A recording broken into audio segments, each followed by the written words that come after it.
ನಮಸ್ಕಾರ, ರಿವ್ಯೂ ಚಾನಲ್ಗೆ ಸ್ವಾಗತ. ನಾನು ಸೌಖ್ಯ ಗಾಂವ್ಕೆ.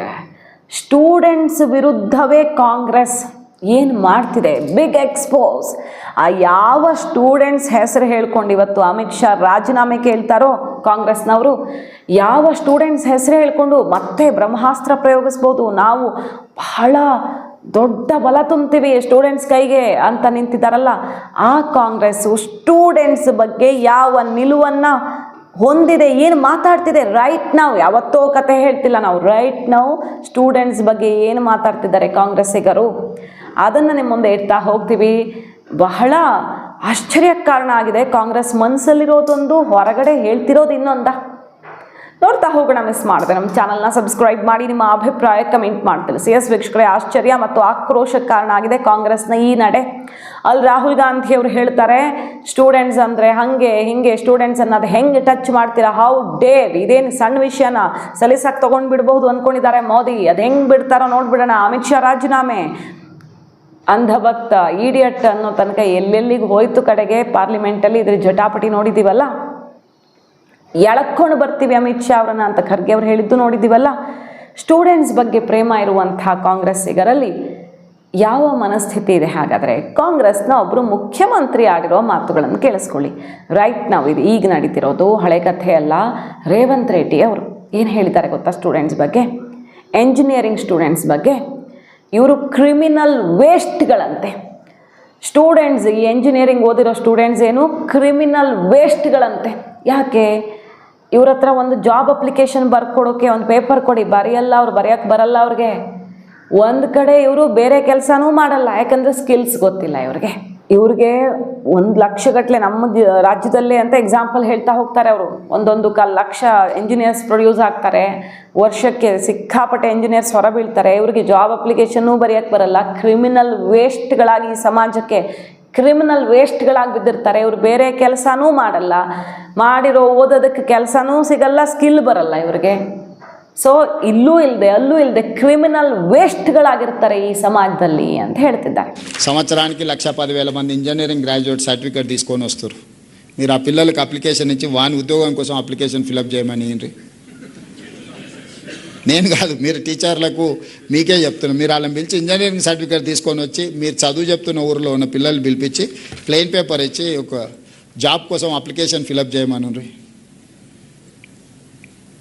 ఇది క్రిమినల్ వేస్ట్. వాడు ఇంజనీరింగ్ చదువుకున్న చిన్న జాబ్ కోడు, స్కిల్స్ నేర్చుకోడు. తల్లిదండ్రులు మా పిల్లోడు ఇంజనీరింగ్ అయింది ఉద్యోగం అంటారు, నా దగ్గరకు వస్తుంటారు కాన్స్టిట్యున్సీ నుంచో బంధువులు, మావాడు ఇంజనీరింగ్ చదివింది, పెద్ద పెద్ద చదువు చదివింది సార్ అంటారు. పేరెంట్స్కి తెలియదు కదా. ಇದೇ ರೀತಿಯಲ್ಲಿ ತಾನೇ CJI ಯಾವತ್ತು ಸ್ಟೇಟ್ಮೆಂಟ್ ಕೊಟ್ಟಿದ್ದು, ಕಾಕ್ರೋಚಸ್ ಅಂತ ಹೇಳಿದ್ದು, ಅದು ದೊಡ್ಡ ಕಾಂಟ್ರವರ್ಸಿಯ ಕಾಕ್ರೋಚ್ ಜನತಾ ಪಾರ್ಟಿನೇ ಹೊಟ್ಟುಬಿಡ್ತು.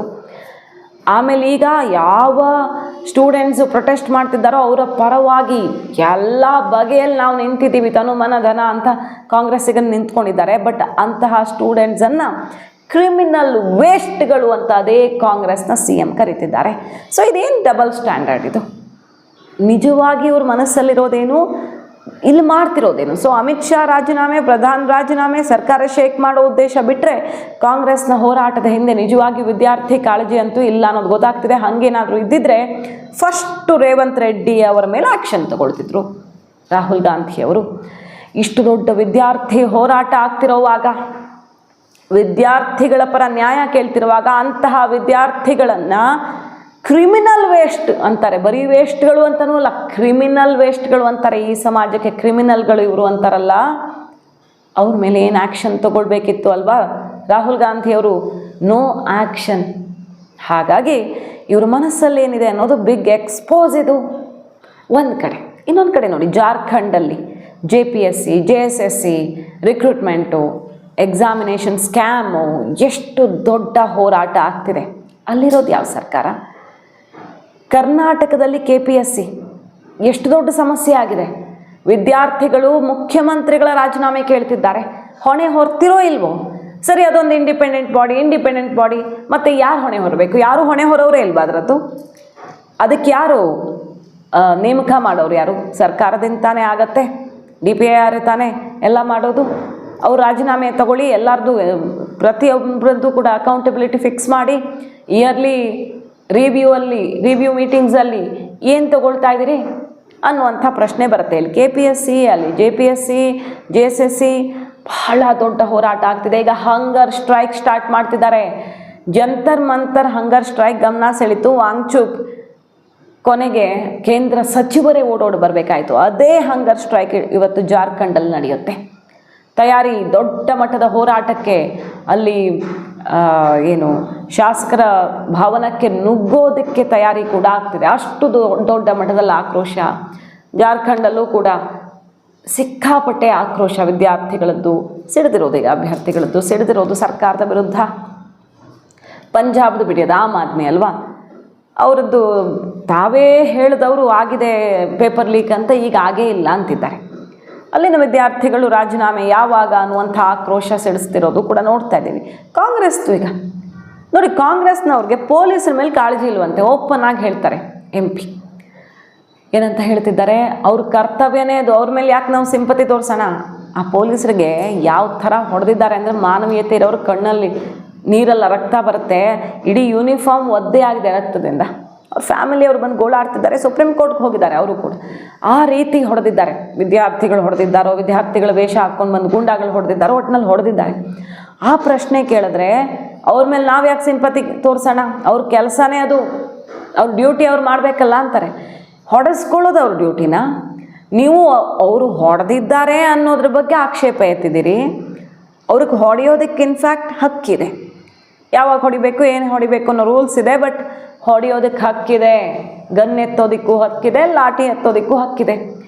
ಬಟ್ ಅವ್ರಿಗೆ ಹೊಡೆಸ್ಕೊಂಡಿದ್ದಾರಲ್ಲ ಅವ್ರ ಪೇಷನ್ಸಿಗೆ ಒಂದು ಹ್ಯಾಟ್ಸ್ ಆಫ್ ಹೇಳೋದು ಬಿಟ್ಟು ಈ ರೀತಿ ದೌರ್ಜನ್ಯ ಆಗಿದೆ ನಮ್ಮನ್ನು ಕಾಯುವ ಪೊಲೀಸರಿಗೆ ಅಂತ ಅವರು ಹೊಡೆಸ್ಕೊಳ್ಳೋಕೆ ಇರೋರು ಅನ್ನೋ ಥರ ಮಾತಾಡ್ತಿದ್ದಾರೆ. ಹಾಗಾದರೆ ಸೊ ಕಾಂಗ್ರೆಸ್ ಪ್ರತಿಯೊಂದರಲ್ಲೂ ಡಬಲ್ ಸ್ಟ್ಯಾಂಡರ್ಡ್ ತೋರ್ತಿದೆಯಾ? ಕಾಂಗ್ರೆಸ್ ಅವಧಿಯಲ್ಲಿ, UPA ಅವಧಿಯಲ್ಲಿ ಸಾಲು ಪೇಪರ್ ಲೀಕ್ಗಳು, ಯಾವುದಕ್ಕೂ ಆ್ಯಕ್ಷನ್ ಇರಲಿಲ್ಲ. ನಾವು ಅಟ್ಲೀಸ್ಟ್ ಮಾಡಿದ್ದೀವಿ, ಆ್ಯಕ್ಷನ್ ತೊಗೊಂಡಿದ್ದೀವಿ, ಅತ್ಯಂತ ಕಠಿಣ ಕಾನೂನುಗಳನ್ನು, ಕಾಯ್ದೆಯನ್ನು ತಂದಿದ್ದೀವಿ.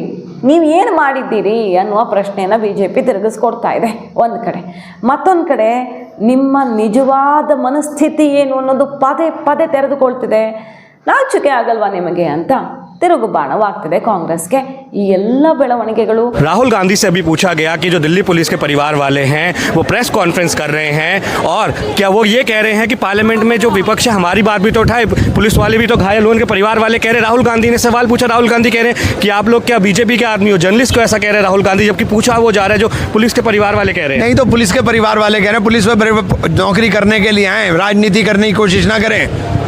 बच्चों को गोली मारने का अधिकार नहीं है कि तुम गोली मारोगे सीधे बच्चों को। अरे इमरान भाई, पुलिस वाले भी तो घायल हुए हैं इमरान जी। तो गोली थोड़ी मारेंगे सीधे बच्चों को। ये कह रहे हमारे लिए भी बात करिए। बच्चों को गोली नहीं मारेंगे सीधे। हाँ। बच्चों को गोली मारने के लिए पुलिस नहीं है। हाँ।